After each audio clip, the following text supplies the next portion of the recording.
بسم الله الرحمن الرحيم إن عدة الشهور عند الله 12 شهرا في كتاب الله يوم خلق السماوات والأرض منها 4 حرم.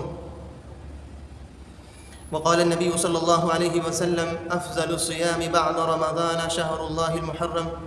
صدق الله العظيم. معزز ناظرین اکرام، یہ مہینہ 1446 ہجری کا مبارک مہینہ محرم الحرام چل رہا ہے. اس مہینے کی دین اسلام میں بڑی فضیلت آئی ہے. یوں تو سارے ہی ایام اور مہینے اللہ رب العزت والجلال کے پیدا کردہ ہیں اور اپنی ذات میں یکساں اور برابر ہیں، لیکن اللہ رب العزت نے ان کے مابین فرق مراتب رکھا ہے.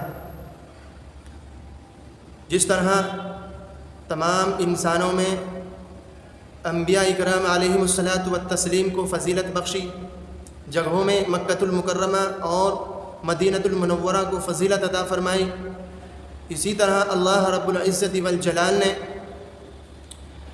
ماہ محرم کو دوسرے مہینوں پر فضیلت عطا فرمائی. چنانچہ قرآن کریم میں اللہ رب العزت ارشاد فرماتے ہیں کہ جس دن ہم نے زمین و آسمان کو پیدا فرمایا، ٹھیک اسی دن 12 مہینوں کی تعداد کو مقرر فرما دیا اور ان 12 مہینوں میں سے 4 مہینوں کو قابل تعظیم اور قابل احترام قرار دیا. میرے عزیزوں، پچھلی شریعتوں میں اور پچھلی امتوں میں بھی اشہر حرم یعنی جو 4 مہینے ہیں محرم، رجب، ذی القعدہ اور ذی الحج، ان 4 مہینوں کی عزت اور عظمت ہوتی تھی. ان مہینوں میں لوگ گناہوں کو چھوڑ کر عبادت و ریاضت میں لگ جاتے تھے. یہود و نصارہ گناہوں کو چھوڑ کر عبادتوں میں مشغول ہو جایا کرتے تھے، حتیٰ کہ مشرکین جو قتل و غارت گری، لوٹ کھسوٹ اور خون ریزی میں مشہور و معروف تھے، ان 4 مہینوں کی تعظیم کیا کرتے تھے اور ان مہینوں کے اندر روزہ رکھا کرتے تھے.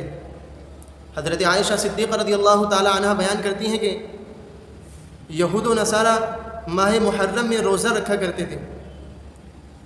اسی طرح دین اسلام کے آنے کے بعد اللہ کے نبی علیہ الصلاۃ والتسلیم نے بھی اس مہینے کی عظمت اور حرمت کو باقی رکھا. اس ماہ محرم کی سب سے بڑی خصوصیت اور فضیلت یہی ہے کہ اللہ رب العزت والجلال نے اس مہینے کی نسبت اپنی جانب کی ہے. نیز نبی کریم صلی اللہ علیہ وسلم نے ارشاد فرمایا، افضل الصیام بعد رمضان شہر اللہ المحرم، کہ رمضان المبارک کے بعد سب سے افضل روزہ ماہ محرم کا روزہ ہے. دوسری حدیث میں اللہ کے نبی علیہ الصلاۃ والتسلیم نے ارشاد فرمایا کہ جو شخص اس مہینے میں 1 دن کا روزہ رکھے، اللہ رب العزت والجلال 30 روزوں کے برابر اسے ثواب عطا فرمائیں گے. اللہ اکبر.